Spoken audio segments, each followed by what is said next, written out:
यहीं से भगवान श्री कृष्ण को वासुदेव जी टोकरे में रख के उस पार गोकुल लेके गए हैं। यही मामा कंस रहते थे और यहीं से मामा जी का राज चलता था भैया जी। ब्रिज 84 कोस में और 4 गांव निज धाम, वृंदावन और मधुपुरी 100 बरसा नंद गाँव। देखो अभी हम मथुरा के यमुना मैया विश्राम घाट पर हैं और जैसे अब हम चल रहे हैं गोकुल की ओर। सामने जैसे देख रहे हैं पूरा हरा भरा जंगल है। जंगल नहीं है ये, अच्छा, इसको बोलते हैं वृंदावन। वृंदावन, हाँ, ये भगवान श्री कृष्ण की गौचार भूमि है। भगवान गोकुल से गैया चराते हुए और ऐसे वृंदावन जाते थे भैया जी। देखो ये इधर दिखाइए, ये सामने है गोकुल गेट। जब भगवान को रात को 12 बजे वासुदेव जी टोकरे में रख के उस पार से इस पार गोकुल लेके आए हैं। इत मथुरा इत गोकुल नगरी, बीच बहते हैं यमुना गहरी, तो भगवान को यहीं से लेके आए। तो भैया जिस तरीके से मथुरा आज से मतलब 100 साल पहले रहा होगा, आज भी वैसे नहीं, 100 साल नहीं। मथुरा द्वापर में भी थी, मथुरा त्रेता में भी थी और मथुरा आज भी है और अनंत काल तक रहेगी। मथुरापुरी को ब्रजमंडल बोला जाता है। अब देखो ये सामने कंस का किला है भैया जी। अच्छा, यही मामा कंस रहते थे और यहीं से मामा जी का राज चलता था भैया जी। मतलब कि वो रहते यहाँ पे थे। हाँ। और जेल उन्होंने कहीं और बनाई। जेल 1 किलोमीटर है यहाँ से। जो भगवान श्री कृष्ण का जन्म हुआ, देवकी वसुदेव जी को कंस बंद कर रखता, वो 1 किलोमीटर है यहाँ से।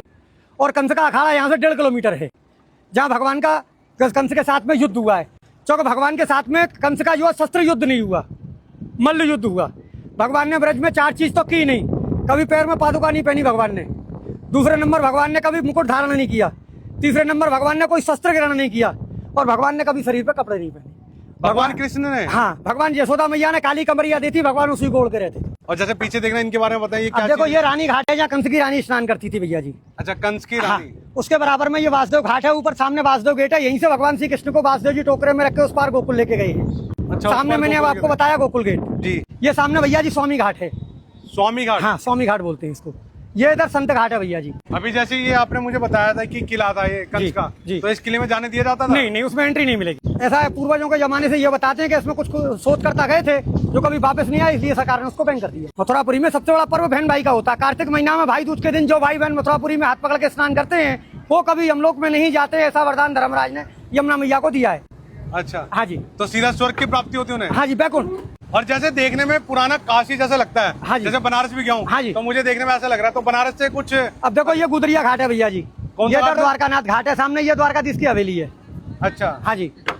तो जैसे मैं पूछूं कि बनारस के जैसा लगता है, बनारस की कुछ मान्यता है यहाँ पे? नहीं, बनारस की तो जितने भी तीर्थ हैं 4 महीने सब ब्रज में निवास करते हैं भैया जी। सावन भादों क्वार कार्तिक।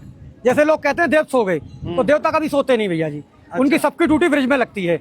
जब नंद बाबा 80 बरस के हो गए तो नंद बाबा ने कहा कि लाला मेरी हार्दिक इच्छा है कि मैं 4 धाम की यात्रा करूं। तो भगवान ने कहा कि अब दादा अब बड़े बूढ़े हो गए, पहाड़ों पे जाएंगे, गिर पड़ेंगे, इसलिए सब तीर्थों को मैं ब्रज में ही बुला लेता हूँ। तो यहाँ आपको केदारनाथ, बद्रीनाथ, गंगोत्री, यमुनोत्री सब मिलेंगे पूरे ब्रज में। तो मतलब कि अगर कोई 4 धाम की यात्रा करने में असमर्थ है, नहीं तो ब्रज की 4 धाम कर सकता है और फल वही प्राप्त होगा आपको। अब ये आगे आपको दिखाऊंगा मैं काशी मरकंड का घाट जो बनारस में है, उसकी स्थापना यहाँ है। और देखो ये है सबसे बड़ा विश्राम घाट। यही जो है मामा कंस को मार के भगवान ने विश्राम किया है।